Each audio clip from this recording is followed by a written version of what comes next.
Muy bien, chicos, entonces ya hemos culminado con las tres teorías sobre el origen de la vida, de las tres teorías más importantes. Hay muchísimas más, sí, hay muchísimas más, unas menos científicas que otras, pero efectivamente estas tres son las que considera la presa San Marcos. Ahora, una vez que se logra, ¿no? Se va explicando cómo es que se da el origen de la vida en nuestro planeta, también surge la pregunta, ¿y de dónde viene tanta diversidad?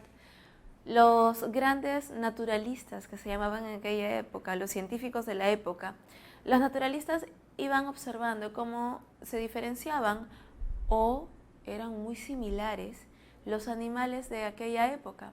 Los iban observando, los iban analizando y se empezaron a preguntar cómo es que surgía la diversidad, cómo se daban los procesos evolutivos. Y vamos a conocer aquí a los principales evolucionistas. Empezamos entonces con el gran Lamarck, caballero de Lamarck, su nombre Jean-Baptiste de Monnet. El gran Lamarck es quien nos da la teoría de la herencia de los caracteres adquiridos, con su hipótesis del uso y desuso de las partes. Es Lamarck quien nos menciona a las famosísimas jirafas de Lamarck. Aquí tenemos al gran Lamarck. Esta es la teoría de la evolución, ¿no? Llamado el lamarquismo. Lamarck mencionaba que las primeras jirafas tenían el cuello corto. Su cuello se fue alargando de acuerdo a la necesidad de alcanzar el alimento en la copa de los árboles, ¿no? Y generación tras generación iban naciendo con el cuello más largo. Él publica su libro llamado Filosofía Zoológica. En aquel entonces, chicos, no existía la palabra ciencia. Lo llamaban historia natural. Él saca su libro Filosofía Zoológica, en donde menciona, ¿no? La hipótesis del uso y desuso de las partes y su teoría de la herencia de caracteres adquiridos. Señores, Lamarck fue considerado, ¿no?, un genio y demás. Pero luego se dieron cuenta de que generación tras generación no puede ir aumentando el tamaño del cuello, ¿no? Porque si nosotros, por ejemplo, caminamos siempre estirando el cuello todos los días, nuestra siguiente generación no va a nacer con el cuello más largo. Pero el lamarquismo toma también fuerza cuando encuentran los restos arqueológicos de la jirafa enana, una jirafa de cuello corto. Entonces, Lamarck tenía razón o no tenía razón. En la actualidad se considera que Lamarck efectivamente tenía razón, sí, pero no. Debido a que sí es correcto que los organismos, los seres vivos, desarrollan estructuras de acuerdo a la necesidad, pero no de una generación a otra. Esto demora muchísimo tiempo. El proceso evolutivo se da de acuerdo a los procesos de adaptación y a la necesidad del organismo. Por ello es que el crecimiento del cuello de la jirafa no se dio de una generación a otra, sino en miles, tal vez millones de años. El segundo gran evolucionista que nos mencionan es el popular Darwin, ¿no? Charles Darwin. Pero recordemos, por favor, que aquí tenemos que mencionar también al gran Wallace. La teoría actual se llama la teoría de Darwin-Wallace. Él nos da la teoría sobre el origen de las especies, conocido como el proceso de selección natural. Darwin nos menciona que en el caso de los pinzones, por ejemplo, ¿no?, ese es el modelo más popular que tiene Darwin, los famosos pinzones. Él, al visitar las Islas Galápagos, encuentra que la radiación, ¿no?, de 10 de las 13 especies de pinzones de Darwin de la isla Santa Cruz de las Islas Galápagos, con diferencia en los picos y hábitos alimenticios, aparentemente con un mismo pinzón ancestral sudamericano. Encuentra que algunos son vegetarianos, el insectívoro grande, el pequeño, ¿no?, los carpinteros. Él se da cuenta de que cada uno de ellos tiene el pico modificado. ¿Y esto a qué se debe? A los procesos de adaptación. Si un pinzón volaba de una isla a otra y no encontraba su alimento, obviamente se le aplicaba la selección natural. Quiere decir que si no te adaptas, simplemente vas a desaparecer, te extingues. A eso Darwin lo llamaba el proceso de selección natural. Chicos, ¿por qué fue tan importante el descubrimiento, o mejor dicho, este tipo de teorías en aquella época? En la época de Darwin, chicos, primero para conocer un poquito más el pensamiento de la época, Charles Darwin, él era el último, el menor de 11 hermanos. Todos eran profesionales. Charles Darwin venía de una muy buena familia, muy acomodada. Y Darwin siempre lo veían, ¿no?, en los jardines, observando la naturaleza, y sus padres obviamente no no sabían qué iba a estudiar Darwin. En aquel entonces no existía ciencia, no existía la biología como tal, no existía esta área, ¿no?, de la evolución. Y lo ponen a estudiar lo más similar, que era pues geología, ¿no?, estudio de tierra y demás. Pero Darwin decide cambiarse de carrera y Darwin se vuelve teólogo. Ya en el mundo de la teología, en donde hay muchísima ciencia y conocimiento, sí, conocimiento de ciencia como tal, Darwin decide emprender un viaje, ¿no? Se sube en el Beagle a dar la vuelta alrededor del mundo para poder observar y analizar. ¿Por qué hace esto?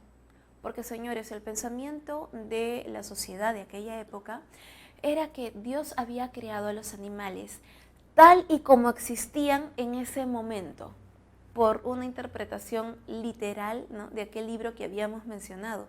Y sabemos que pues este libro es muy complicado de entender porque tiene muchas metáforas. Y el ser humano siempre interpreta lo que lee a su modo, ¿no?, lamentablemente. Por ese motivo, ¿no?, Darwin quería demostrarte que no, que efectivamente habían procesos evolutivos que generaban cambios en los organismos. Por eso él ve la necesidad de encontrar respuestas. Darwin todos los meses tenía reuniones con otros grandes investigadores, con otros pensadores importantes de la época.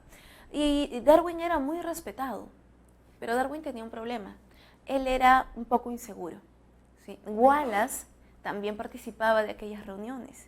Cuando Darwin da la vuelta alrededor del mundo en el Beagle y llega a las Islas Galápagos, Darwin llega a Perú, llega a Lima, no le gusta la apatía de las personas ni la contaminación y continúa su viaje, ¿no? Llega hasta Chile y luego retorna, pero es en las Islas Galápagos en donde él observa a los pinzones, los analiza y se da cuenta de que efectivamente ellos cambian, se modifican de acuerdo a la adaptación, de acuerdo a la necesidad de adaptación.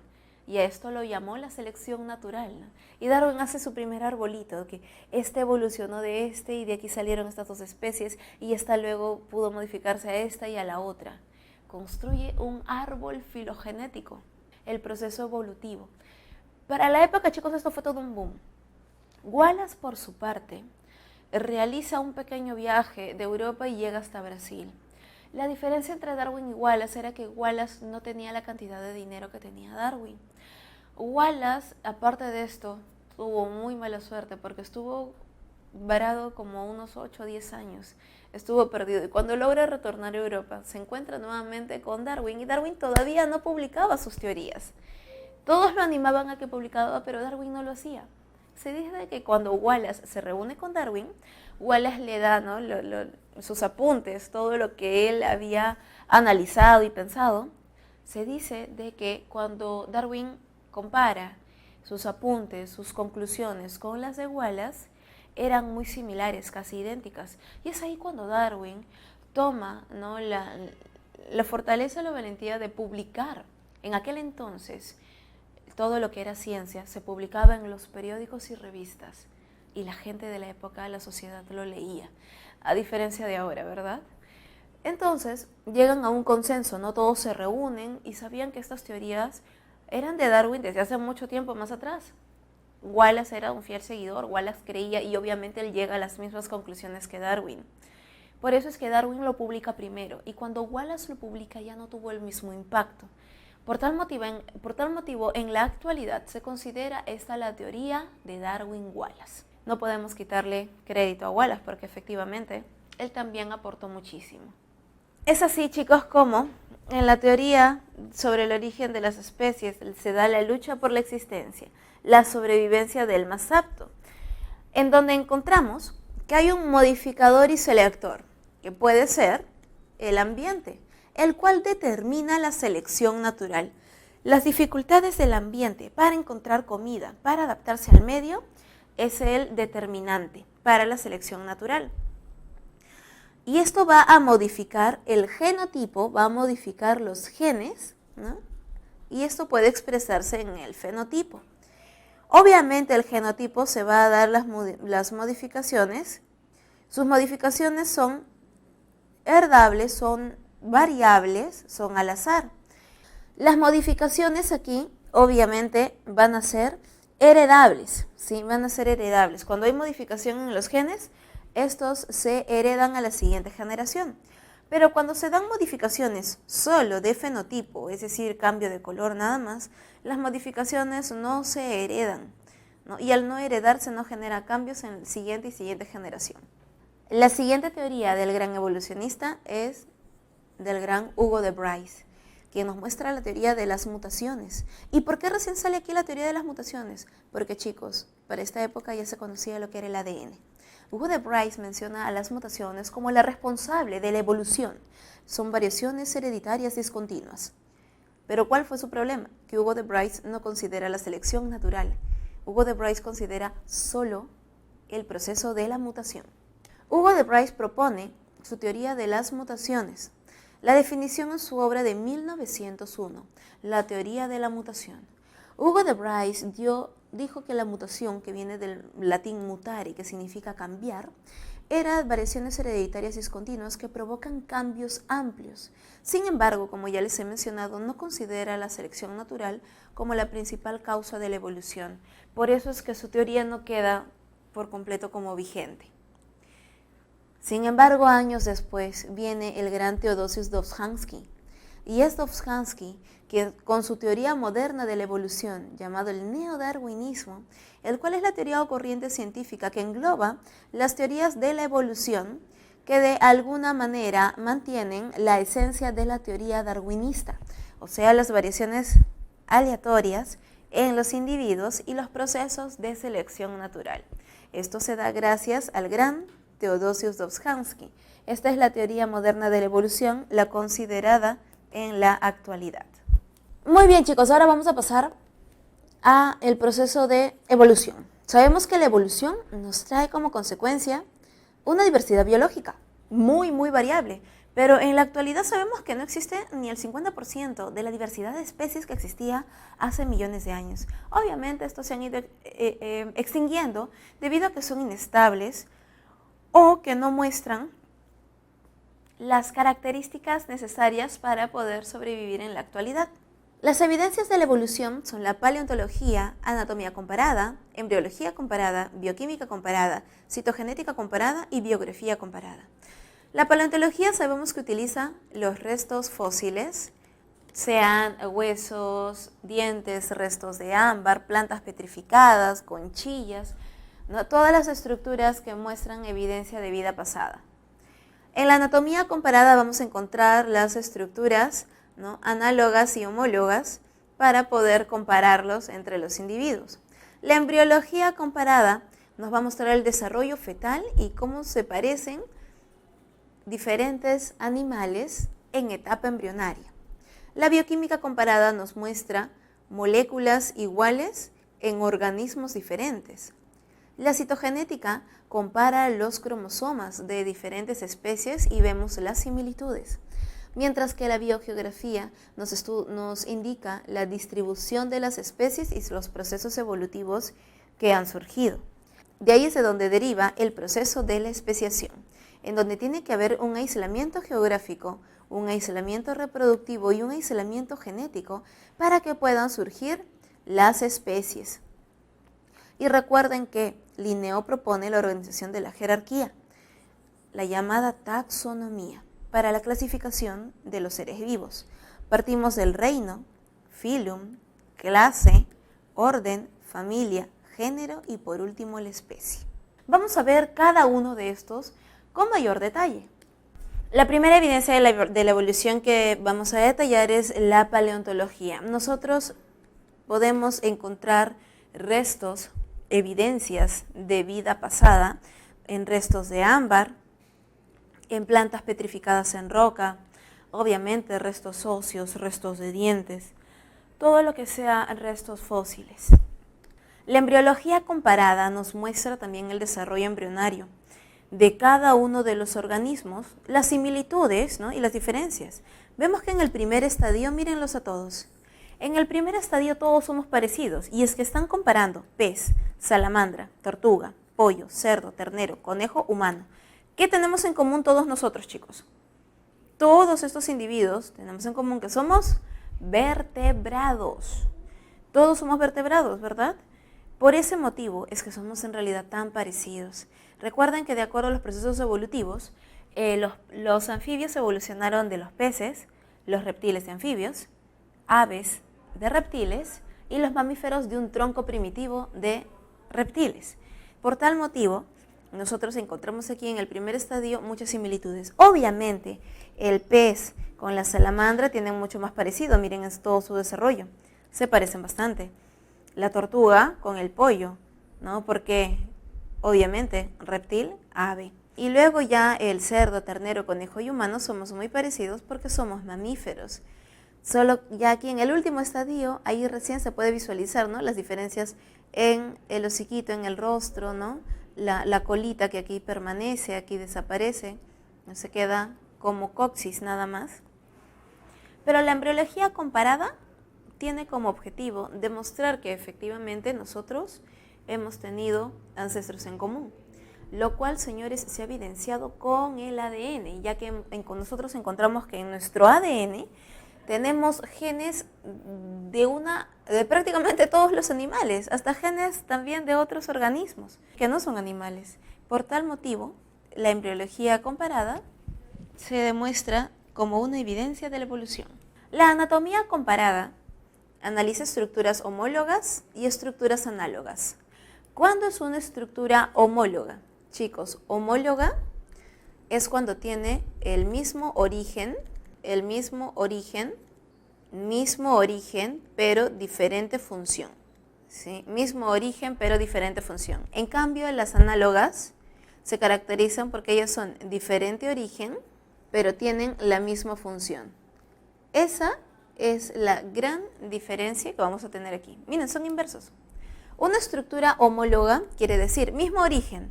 Por ejemplo, la ballena, la rana, caballo, león, hombre, murciélago, ave. ¿Qué tenemos todos en común? Nuevamente, que somos vertebrados. Somos todos vertebrados, pero cumplen diferentes funciones. La ballena para nadar, la rana para saltar, caballo para correr, el león para correr, para cazar, hombre su brazo para sujetar para el equilibrio, murciélago, ave para volar, ¿no? Entre todos ellos se caracterizan porque son homólogos. Tenemos el mismo origen porque todos somos vertebrados, pero cumplen diferentes funciones. En cambio, en la análoga tienen diferente origen. Miren, este es el ala de un ave y el ala de una mariposa. Esto es un vertebrado y aquí tenemos un insecto, un invertebrado, un artrópodo, totalmente diferente. Esta ala está formada por hueso, por músculo, tejido adiposo, piel, plumas, etc. En cambio, esta alita está formada por exoesqueleto.